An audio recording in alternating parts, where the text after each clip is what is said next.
12-13 वर्षापूर्वीच्या लहान लहान गोष्टी काढायच्या आणि 2-5 लाखांसाठी चौकशी करायची। ईडी ही भारतीय जनता पार्टीची एक्सटेंडेड ब्रँच आहे। जे भाजपासोबत जात नाहीत त्यांना त्रास देण्याचं काम सुरू आहे। विरोधी पक्षातील नेत्यांवर राजकीय सूडातून कारवाई केली जाते। भाजपसोबत गेल्यावर कारवाई बंद केली जाते। हे चित्र देशासाठी चांगलं नाही, अशी टीका संजय राऊत यांनी केली आहे। ठाकरे गटाचे आमदार रवींद्र वायकर यांची आज ईडी चौकशी आहे। त्या संदर्भात बोलताना राऊत यांनी सरकारवर टीका केली आहे।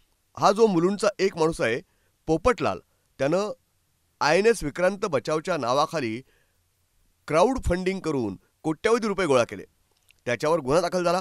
खालच्या कोर्टात त्याला आणि त्याच्या मुलाला जामीन नाकारला। ते भूमिगत झाले।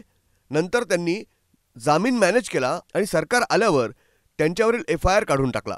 मग हा मुलुंडचा पोपटलाल कसा मोकळा, असा सवाल विचारत संजय राऊत यांनी किरीट सोमय्या यांचं नाव न घेता टीकास्त्र सोडलंय। एक लफंगा पैसे गोळा करतो, सरकार गुन्हा दाखल करतं आणि मग देवेंद्र फडणवीस तो गुन्हा मागे घेतात। कोट्यवधी रुपयाचा अपार आहे क्राउड फंडिंग। 2,000-1,000 रुपये क्राउड फंडिंगचे गोळा केले म्हणून तृणमूल काँग्रेसचे सध्याचे खासदार साकेत गोखले यांना ईडीने अटक केली होती। मग हा मुलुंडचा नागडा पोपटलाल कसा मोकळा? हा सगळ्यांचे आता काढतोय ना।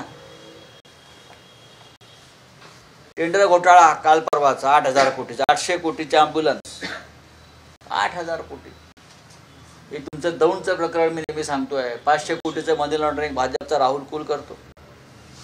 दादा भुसे 200 कोटी, गिरणा मोसम सहकारी साखर कारखाना। त्यांना नोटिसा नाही का? त्यांना नोटिसा टाईप करताना तुमची शाई संपते का प्रिंटर बंद पडतो? सांगा ना। हे आमचे लोक जे तिकडे गेले आहेत आता, अजित पवार 70,000 कोटीचा सिंचन घोटाळा, हे प्रधानमंत्री सांगतात ना, आम्ही सांगतोय का? शिखर बँक घोटाळा आम्ही सांगतोय का? प्रधानमंत्री सांगतायत। प्रफुल्ल पटेल प्रॉपर्टी जप्त केली ईडीने 450 कोटीची, हे प्रधानमंत्री सांगतायत। इक्बाल मिर्ची बरोबरचे संबंध हे अमित शहा सांगतायत। हसन मुश्रीफ कोण सांगताय? एक पाय तुरुंगात आहे कोण सांगताय? छगन भुजबळ सुटले ना। मग तुम्ही जे शिवसेनेचे जे लोक आमचे आहेत, राष्ट्रवादी काँग्रेसचे रोहित पवार आहे किंवा अन्य लोक आहेत, त्यांना तुम्ही हा राजकीय सूडबुद्धीतून त्रास देताय। पण आमच्यासारखी माणसं जी आहेत पक्षात आमच्या, ती झुकणार नाही।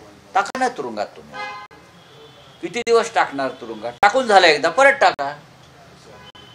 एकदा टाकून झालाय, परत टाका। रवींद्र वायकर सुद्धा चालले आहेत, आज किशोरीताई पेडणेकर चाललेले आहेत, यशवंत जाधव आहेत तिथे। त्यांना पण तुरुंगात टाकणार होतात, आज तुमच्या बाजूला बसलेत ना।